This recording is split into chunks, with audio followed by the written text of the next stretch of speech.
Hello and welcome to Retro Reviews, my channel where I review my favorite retro video games of all time as well as some modern releases I have recently finished. The retro game that I want to look at today is one of my favorite video games of all time and one that's still popular to this day, The Binding of Isaac. I'll be going over a brief history of the game leading up to its most recent version, the final version of the game, The Binding of Isaac Repentance. I'll be talking about the various forms and my experience with the game, of course. So first and foremost, The Binding of Isaac was created by Edmund McMillan, who created Super Meat Boy, and that was his first game to kind of propel him into a lot of success and notoriety, and he decided he wanted to make a Legend of Zelda inspired game with roguelike elements based on his own experience with religion and both the good and negative aspects of religion with him growing up in a Catholic and Christian family. So he wanted to make this game. It was a big risk in his eyes. He wasn't sure if it was going to be able to do anything, but because Super Meat Boy had been such a success, he decided he was going to try it.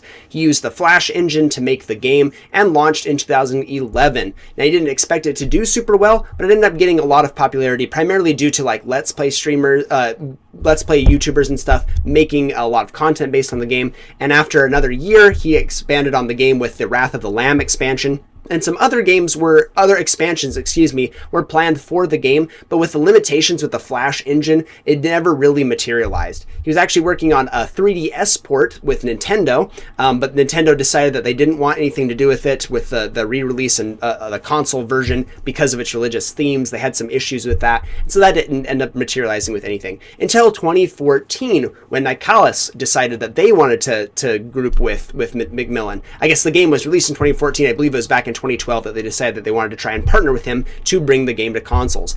And Edmund said, yes, let's do that, but we're going to have to pretty much remake the entire game. It's not going to work on Flash. We need to use this new engine. We need to upgrade the visuals, and we need to put a giant expansion that I've planned for the game in the base version. So they decided, yes, we'll do that. And in 2014, The Binding of Isaac Rebirth was released, which was the original Binding of Isaac with the Wrath of Lamb expansion, and then a huge expansion, I think more than doubled the original content of the game, with the Wrath of Lamb included.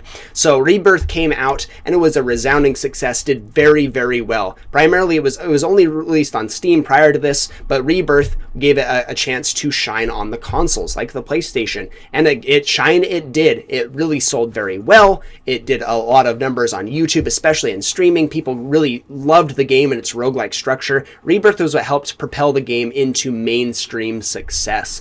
And then I believe another year later, 2015, they released the Afterbirth expansion, which again expanded by a significant margin, gave tons more content, way more items, way more things to interact with everything.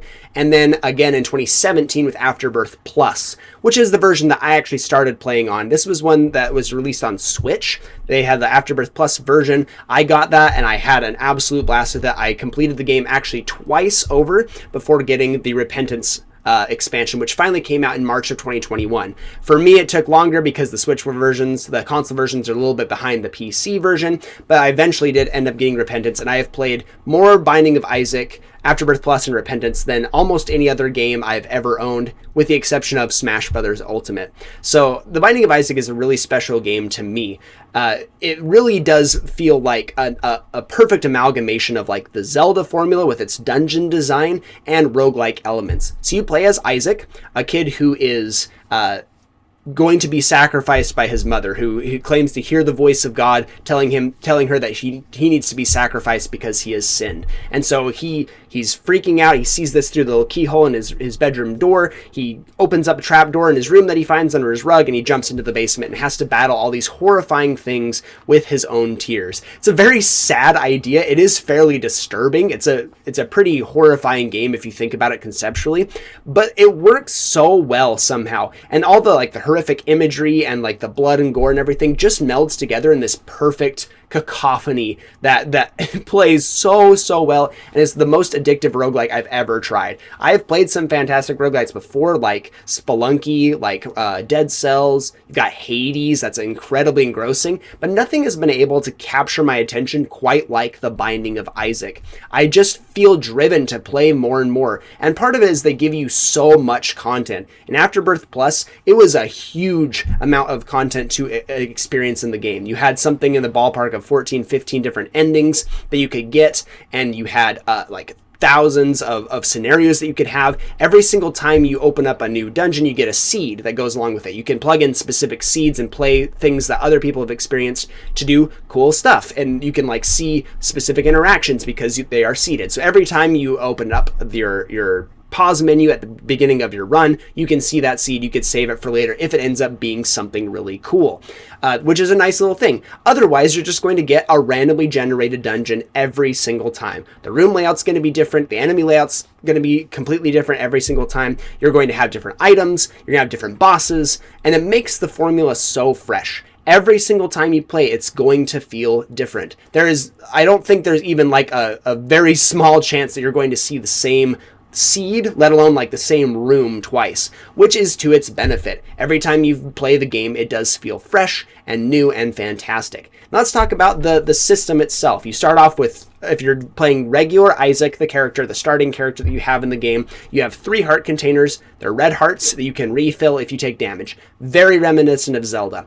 You can get power-ups in the terms of like treasure rooms that you can go into. These, like the first 4 doesn't require a key. After that, it does require a key, which is a consumable you can pick up throughout the dungeon. You can pick up keys and bombs and money. Money you can use in the shop. Bombs you can use to blow up enemies or blow up secret room entrances. You can blow up doors that you go into if you want to exit the room without fighting the enemies themselves. There's a lot of nuance to how you use these items, but the basic thing is gather keys, gather bombs, get money, spend money at the shops, use your keys to open up the treasure doors, get as many items as you can that synchronize together, and then get really powerful by the end of your run so that you can beat the big bosses. At the beginning of the game, you're not going to be powerful at all. You're going to be base Isaac. Like I said, 3 heart containers, you do a certain amount of damage, your tears go a certain distance, you fire a certain rate.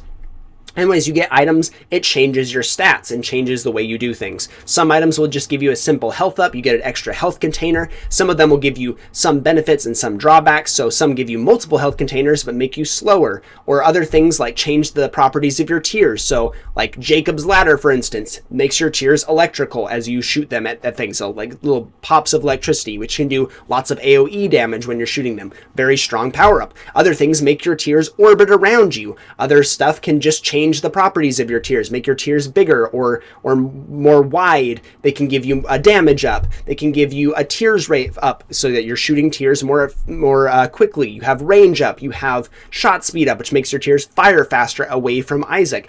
All these stats integrate together so that when you're getting these items, it changes your stats and changes the way that you play the game. So again, this is one of those things where the more you experiment, the more you play the game, the more you're rewarded because you see interactions you've probably never seen before. I've played this game over 1,000 hours at this point. I've watched people on YouTube play this game a ton who have played way more than me that are still surprised to this day to find interactions that they'd never seen before. And that is such a beautiful thing. Again, the more you play, the more you're rewarded. So you start off with just base Isaac. You can unlock new characters as you play the game, which start off with different stats, different starting items. Isaac just starts off by himself. As you get more things, you unlock more stuff. So sometimes your character will start off with no starting item, but then gets a held item. So Isaac, as you unlock some of his things, gets a held item at the beginning of the run once you unlock it, the D6, which is a dice that you can do to re-roll items. You walk into a room, you see an item on the pedestal, you don't really like that item or it's something you don't need, and you click the active item, which takes like, for the D6, for instance, is a 6-room cooldown. You have to clear 6 more rooms in order to re-up it so you can use it again, and it re-rolls the item into something else in that item pool, which is really cool. Stuff like that is fantastic. It makes the game more variable. So active items have a certain amount of cooldown that you can get. So the D6, like I mentioned previously, has a 6-room cooldown. Some have a 1-room cooldown or a 2 or 3, all the way up to even like 12-room cooldowns for the really crazy super powered items that mostly came about in Repentance. So some of these items that you get do various things. You have one where it explodes you. You act as your own bomb. You take damage from it, but you can essentially get a bomb for the cost of your HP. You have other things that let you, like the blood bank. You take damage from it, but it gives you some money out of it. This is a great way to utilize your red hearts. There's a lot of intricacy in this game that I couldn't possibly go over every single item and combination and tell you what makes something anything good, but there is a lot of variance in how you play the game. Some items may not look good on the surface, but once you have some more intimate knowledge of the game, you can utilize them to give you a lot of little like extra things to enhance your playthrough. And that's what makes Isaac so fantastic. At the very beginning, you have a very small amount of rooms that you have to clear before you fight the ultimate boss, which is Mom, which is just a big stomping foot and eyeballs and hands coming out of the walls. You try and beat Mom. Once you finish that, it feels like, wow, I beat the game. And then suddenly you opened up a brand new like branch on this tree and you realize the game is immensely bigger, and that's so cool. Most roguelites do this pretty well. You feel like you hit this first major hurdle and you think it's like an end goal, and then it ends up being like the first end goal, and then the goalpost gets further away. As you play the game more and more, you'll unlock different paths that you can go on. You can go like the dark path and go into like hell itself and go all the way to the dark room to battle the lamb, or you can go the Polaroid route and go to heaven essentially and go and battle against this blue baby is what is colloquially known as in the Isaac community. There are different paths you can branch off to. Repentance added even more paths with like some crazy new room layouts, new enemies, new designs, new mechanics entirely, and new endings and new end goal bosses. This game has no shortage of things. I believe the total number of endings is 20 with Repentance. You have hundreds of bosses to fight. That might not be true. Hundreds of bosses? Probably close. You have a ton of bosses to go through, so maybe up to 100. I might be fabricating that a little bit, but the bestiary itself that you unlock as you see more and more enemies, you'll have definitely hundreds of those, including those bosses. There are actually a couple enemies I still have not seen even to this day, even after getting full completion on one of my Repentance files, which is kind of crazy to me with how much I've played the game. But that makes it really fun. You are going through an achievement book that you have in game that will unlock new things as you achieve certain things, which makes it more exciting to go for specific goals. Sometimes they'll be locked and you won't know what the achievement is, and so sometimes using the wiki is an important thing. I would actually recommend for any user utilizing the wiki so you know what items are before you pick them up. You might not know exactly what they do, but having an idea of what they do before you pick them up can be really valuable. In fact, there's still items to this day that I don't exactly know from looking at straight up when I go into the room that I'm like, oh man, I don't remember what this does. So using that wiki is very valuable. It also helps you unlock the achievements, like I said before.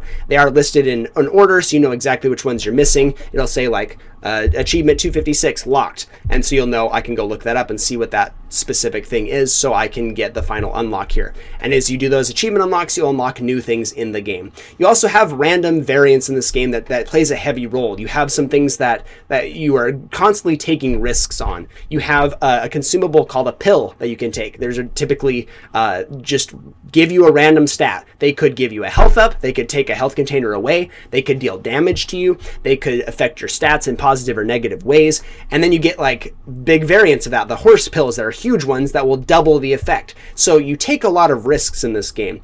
If you are taking pills a lot, you might get lots of positive benefits, or it might screw your run entirely because you took a tears down that affects your fire rate and now you are firing really slowly and you die. So there's a lot of risk reward in this game, and it rewards you for trying things and for developing your own strategy. There are a lot of different strategies you can go about to complete Isaac, and all of them are pretty valid if you just stick to them consistently and figure out what works for you. That's what's so cool about this game. You can find your kind of like own gameplay style and really adhere to that, and you can have a great time. And you can watch other people on YouTube and see what their style is, and you can say, maybe I'll incorporate that, or no, I don't like that at all. I'm keeping to my aggressive style. I'm not playing passively. It's just a beautiful experience from start to finish. Everything about Isaac really encourages you to play more. And even when you feel like you've finished a full entire file, done every single achievement, gotten every single ending, unlocked every little thing, get the final dead god achievement for your file, that's full completion for a Repentance file, you could be like me and be missing two enemies in your bestiary that you've just never seen because you haven't played in those areas enough. And that's really fantastic. The game always rewards you, always encourages you to play more, and that's what I love about it. And not only that it encourages you to play more, because of course a roguelike's going to want you to play more of its game, but it just keeps rewarding you. Even if you've gotten that full completion, you can unlock certain characters like Eden that are fully random. You boot up Eden, it gives you a random set of stats, a random health bar, a random active, passive item, you'll just get a bunch of random stuff.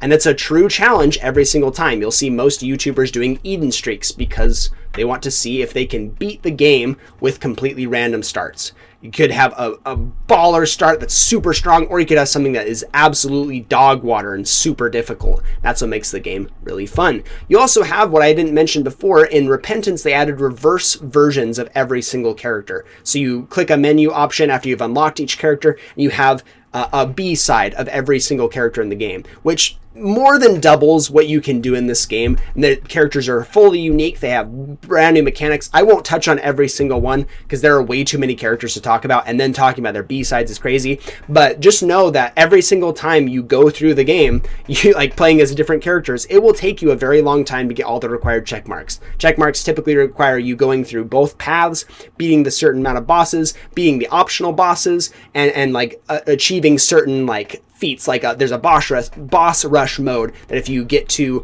beating Mom in under 20 minutes, you get the boss rush mode, and then you have to beat that in order to get a check mark, and you have to beat everything on hard mode. There's a whole other mode called greed mode and greedier mode. That's essentially the hard mode of greed, where you do like a wave style a pattern of playing through each dungeon. It's just filled to the brim with content. I cannot recommend The Binding of Isaac enough to pretty much anybody. It does have some disturbing themes. It's definitely a mature rated game. It's bloody and violent and gory. But if you don't mind that, and it's not like the craziest thing, this is no God of War, it's just a little gross. There are definitely like themes of like poop and stuff in some of the items and everything too. So it's like a gross game. But again, it's more charming than you could ever like lead someone to believe when I've just explained everything to you. It's a very charming game, and it's incredibly fun. So if you can get past those things, if those are mental blocks for you, you can get past those, you will find one of the most rewarding experiences in all of gaming. Something that will absolutely continue to reward you over and over and over again. And even when you've done everything you can in the game, it will just say, you want to come back for more? And you'll probably say yes. I love The Binding of Isaac in every one of its forms. The Binding of Isaac Repentance is definitely the hardest version of the game, and it's definitely the most rewarding as well. I love this game to pieces. I highly recommend it. I'm going to be giving The Binding of Isaac Repentance a platinum rank and my highest recommendation. So if you haven't checked it out, I really encourage you to go do so. It goes on sale on Steam. It goes on sale on the eShop. Just go pick it up. Thank you so much for watching, and I'll see you on the next one.